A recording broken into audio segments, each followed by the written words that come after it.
नमस्कार दोस्तों अभी न्यूज़ मीडिया और यूट्यूब पर सिर्फ कोरोना और ओमिक्रॉन के बारे में ही चर्चा चल रही है और इसके ऊपर मैं ऑलरेडी 3-4 वीडियो बना चुका हूं। तो मैं नहीं समझता कि और मुझे इसके ऊपर वीडियो बनाने की ज़रूरत है, क्योंकि एक आम आदमी जो कुछ भी कर सकता है उसके लिए बस यही है कि वैक्सीनेशन टाइम पे अपना ले, मास्क यूज़ करे, हाथ को सैनिटाइज करे और सोशल डिस्टेंसिंग मेंटेन करे। ये आम आदमी की एक जिम्मेदारी बनती है और मैं हर एक आम आदमी से एक दोस्त के नाते मैं ये रिक्वेस्ट करता हूँ कि वो इस चीज़ को फॉलो करें, ताकि हम ये 2-3 महीने में इसको शॉर्ट आउट कर दें, इस प्रॉब्लम को, ओमिक्रॉन को।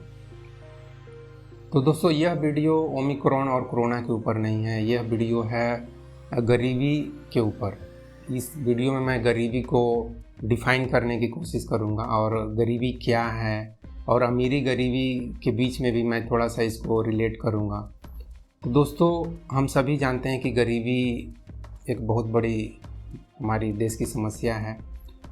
तो हम गरीबी को अलग अलग तरीके से डिफ़ाइन करने की कोशिश करते हैं, परिभाषित करने की कोशिश करते हैं, जैसे कि नेता, मंत्री और अर्थशास्त्री और बाकी जैसे कि धार्मिक और आध्यात्मिक लोग इसको अलग तरीके से डिफ़ाइन करते हैं। पूर्व जन्म और प्रेजेंट लाइफ और फ्यूचर लाइफ, ये सब इस तरह से अलग ही एक खिचड़ी बना हुआ है।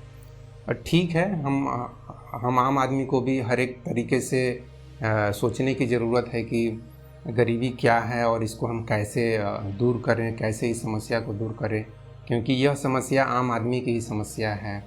तो इस समस्या को दूर करने में एक आम आदमी कितनी भागीदारी ले सकता है। और इसके अलावा दोस्तों, इस वीडियो को मैं आगे थोड़ा ग्राफिक्स डिज़ाइन के साथ प्रेजेंट करने की कोशिश करूँगा, क्योंकि मैं आपके सामने स्क्रीन पर रहूं ये कोई ज़रूरी नहीं है। मैं इसी तरह से बात करूंगा तो आगे भी इसी तरह से आप समझ लीजिए कि मैं बात कर रहा हूं। ग्राफिक्स डिज़ाइन से प्रेजेंट करने से ये फ़ायदा है कि आप सिचुएशन की जो ग्रेविटी है, उसकी जो गहराई है, उस चीज़ को आप बेहतर ढंग से इमेजिन कर सकते हैं कि इस क्या है हमारे समाज की और हमारे देश की स्थिति, और इस स्थिति में अगर हम पहुंच जाएंगे तो हमारी क्या हालत होगी। ये इस चीज़ को आप थोड़ा बेहतर ढंग से अपने को कनेक्ट कर पाएंगे, इसलिए मैं ग्राफिक्स डिज़ाइन के साथ वीडियो को प्रेजेंट करता हूँ। दोस्तों, गरीबी क्या है और इसकी परिभाषा क्या होनी चाहिए, इस विषय पर आज मैं आपसे चर्चा करना चाहता हूँ। दोस्तों, जैसा कि मैंने अपने पिछले एक एपिसोड में बताया हूँ कि पढ़े लिखे लोग जैसे कि समाजशास्त्री, अर्थशास्त्री, प्रोफेसर या धार्मिक और आध्यात्मिक गुरु या ज्योतिषी और नेता और मंत्री, ये सभी अपने अपने तरीके से गरीबी के बारे में बताएंगे और इसको परिभाषित करेंगे। साथ ही दोस्तों, कुछ लोग गरीबी के बारे में गूगल से डाटा लेकर और उसे हमें सुनाकर अपने ज्ञान का परिचय देंगे। गरीबी को मापने का अलग अलग देशों में क्या पैमाना है, गरीबी रेखा क्या है, कहाँ कितनी गरीबी है, इसके बारे में पूरे विस्तार से हमें आंकड़े सुनाएंगे और एक लंबा चौड़ा भाषण और स्पीच देंगे। लेकिन दोस्तों, हम आम आदमी को इन आंकड़ों और स्पीच से कोई फ़ायदा होता है क्या? क्योंकि मैं तो जब गरीब था मुझे कोई फ़ायदा नहीं हुआ, बल्कि मुझे तो इनको सुनकर गुस्सा आता था और इनकी बोलती बंद करने की इच्छा होती थी। तो दोस्तों, गरीबी की आखिर परिभाषा क्या है? सबसे पहले दोस्तों, मेरी समझ से गरीबी को अगर कोई ठीक से परिभाषित करना चाहता है तो उसे एक गरीब घर में पैदा होना पड़ेगा। वह खुद अपनी मर्जी से पैदा हो या भगवान की मर्जी से, यह बात आदमी आदमी पर निर्भर करता है। तो दोस्तों, शायद आप पूछेंगे गरीबी को ठीक से परिभाषित करने के लिए एक आदमी को एक गरीब घर में पैदा होना क्यों ज़रूरी है? वो इसलिए दोस्तों, क्योंकि एक गरीब घर में पैदा होने पर इससे पहले कि आप गरीबी को परिभाषित करें, गरीबी आपको परिभाषित करना शुरू करेगी। इस चीज़ को आप थोड़ा ठीक से समझ लीजिए। होगा यूँ कि जब आप एक गरीब घर में पैदा होंगे तब गरीबी पहले आपको कुछ सालों तक नंगा रखेगी। भगवान तो आपको नंगा पैदा करते ही हैं, गरीबी आपको कुछ और सालों तक नंगा रखेगी और फिर गर्मी की लहलहाती धूप में आपको तपाएगी, बरसात में नहलाएगी और जाड़े में ठुठुराएगी। जहाँ तहाँ आपसे मजदूरी कराएगी, खेतों में काम कराएगी, होटल में बर्तन धुलवाएगी और ऐसे कितने सालों तक आपको तप और कष्ट कराएगी, यह आपकी बुद्धि और काबिलियत पर निर्भर करता है। और आप चाहे दुनिया के सबसे ज़्यादा चालाक, जुगाड़ू और 30 मार खां क्यों न हो, कम से कम आपको भी 15-16 साल तो लग ही जाएंगे गरीबी से छुटकारा पाने में। तो दोस्तों, इस तरह से आपको तप और कष्ट कराते हुए गरीबी आपसे बार बार आपका परिचय पूछेगी, आपकी हैसियत और औकात पूछेगी। आप कितने चालाक और जुगाड़ू हो, दिखाओ मुझे भी थोड़ी अपनी चालाकी और औकात। हिम्मत है तो मुझसे नज़रें मिलाकर देखो, और देख सकते हो तो देखो अपने माँ बाप की बदहाली, लाचारी और बेइज्जती को, और देख सकते हो तो देखो उन्हें बदहाली की हालत में आत्महत्या करते हुए। दिखाओ अपनी हिम्मत, काबिलियत और औकात, वही दिखाने के लिए तो तुम्हें गरीबी में पैदा किया गया है। और दोस्तों, जब आप ऐसी स्थिति में अपनी हिम्मत, काबिलियत और औकात दिखाते हो तो फिर आपके अंदर से गरीबी की जो परिभाषा निकल कर आती है उसमें कुछ दम होता है, उसमें कुछ जान होती है। और इसलिए दोस्तों मैं कहता हूँ कि गरीबी को अगर ठीक से परिभाषित करना है तो एक गरीब घर में पैदा होना बहुत ज़रूरी है। दोस्तों, ये गरीबी करोड़ों गरीब लोगों से पूरी ज़िंदगी भर उनसे उनका परिचय और औकात पूछती है, लेकिन ये बेचारे लोग गरीबी को ठीक से अपना परिचय नहीं दे पाते। गरीबी परिचय पूछती है और ये लोग कुछ और ही जवाब देना शुरू कर देते हैं।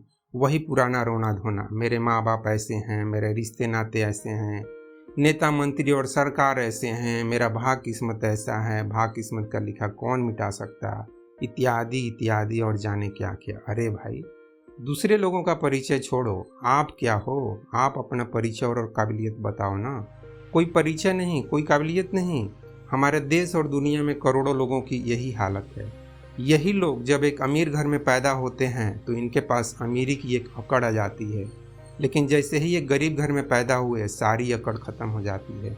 गरीबी के सामने परिचय देने में इनकी हालत ख़राब हो जाती है, घीघी बन जाती है, हलक से आवाज़ नहीं निकलती, और जैसे तैसे ये लोग 50-60 साल गरीब गुजारा वाली एक बेकार ज़िंदगी जीकर बिना गरीबी को अपना ठीक से परिचय दिए ही ये बेचारे लोग मर जाते हैं। सचमुच दोस्तों, इस गरीबी ने मुझे भी कई बार ऐसे नज़ारे दिखाए कि उसे देखकर या तो मैंने नज़रें फेर ली या नज़रें झुका ली और आंखों से 2 बूंद आंसू टपक पड़े। और एक गरीब घर के लड़के को एक परमानेंट या सरकारी नौकरी के लिए कितने पापड़ बेलने पड़ते हैं, इस लाइफ ने मुझे अच्छे से सिखा दिया। एक तरह से गरीबी और बेरोजगारी ने मुझे यह चेतावनी दे दी कि दोबारा पैदा होने से पहले मेरे बारे में 10 बार सोच लेना, और मैं निश्चित रूप से गरीबी और बेरोजगारी की यह चेतावनी हमेशा याद रखूँगा। इसलिए मैं ज़्यादा पढ़े लिखे, समझदार और ज्ञानी दोस्तों से कहना चाहता हूँ कि गरीबी को परिभाषित करने की मत सोचिए, बल्कि इसकी जगह इसे हमेशा के लिए जड़ से ख़त्म करने का उपाय बताइए। क्योंकि कहीं ऐसा ना हो दोस्त कि आप गरीबी को परिभाषित करने के लिए आंकड़े जुटाते रहे, सिद्धांत बनाते रहे, भाषण सुनाते रहे, और आपका यह सब ड्रामा देखकर गरीबी परेशान होकर एक गुस्सैल नागिन की तरह आपसे बदला लेने की फिराक में लग जाए। फिर तो आपका यह भाषण देने वाला शौक़ बहुत महंगा पड़ जाएगा। और मैं यहाँ सभी अमीर दोस्तों से भी कहना चाहता हूँ कि आप इस खुशफहमी में मत रहना कि बार बार सिर्फ इन गरीब लोगों को ही गरीबी को परिचय देना पड़ेगा, बल्कि इस मानव जगत को एक मिक्सचर या केमिस्ट्री की भाषा में एक हाइब्रिडाइजेशन चैम्बर समझ लो, जिसमें अमीर, गरीब और छोटा बड़ा सबका मिक्सिंग हो रहा है, और इसको कंट्रोल करने का काम खुद अस्तित्व या असली भगवान करता है। यह काम इसके एटम्स और एनर्जी पार्टिकल्स करते हैं।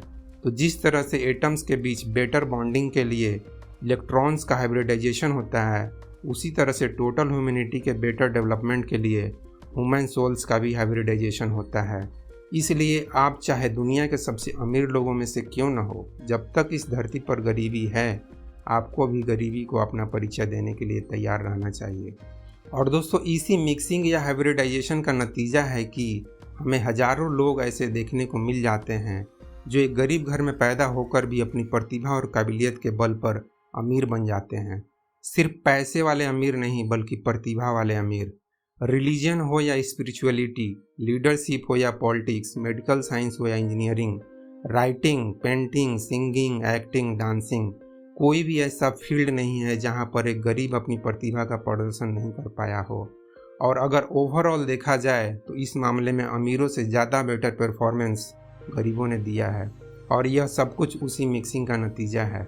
और साथ ही मैं गरीब दोस्तों से भी कहना चाहता हूँ कि आप भी इस खुशफहमी में मत जीना कि आप सिर्फ हाथ पर हाथ धर कर बैठे रहोगे और गॉड और गवर्नमेंट और भाग किस्मत का रोना रोते रहोगे और अगले जन्म में आप किसी अमीर घर में पैदा होकर मज़े करोगे। नहीं, ऐसा कुछ भी होने वाला नहीं है। क्योंकि भले ही अस्तित्व या भगवान सबका विकास करना चाहता है, लेकिन किसी गरीब को सिर्फ एक अमीर घर में पैदा कर देने से उसका विकास नहीं हो जाता है। क्योंकि हम सभी देखते हैं कि करोड़ों लोग अमीर घर में पैदा होकर सिर्फ मौज मस्ती करते हैं और इससे उनका कोई विकास नहीं हो पाता है। इसलिए ऐसा कोई फिक्स रूल नहीं है कि एक बार अमीर तो दूसरी बार गरीब और बार बार ऐसा रिपीट होते रहेगा। नहीं, बिल्कुल नहीं। इसलिए बैठे बैठे अमीर बनने की फिराक में बिल्कुल मत पड़ना। बल्कि दोस्त, आप चाहे अमीर घर में पैदा हो या गरीब घर में पैदा हो, आप अपनी प्रतिभा और काबिलियत को दिखाने का पूरा प्रयास कीजिए और ऐसा करके आप अपने जीवन को सही मायने में सफल बनाने का कोशिश कीजिए।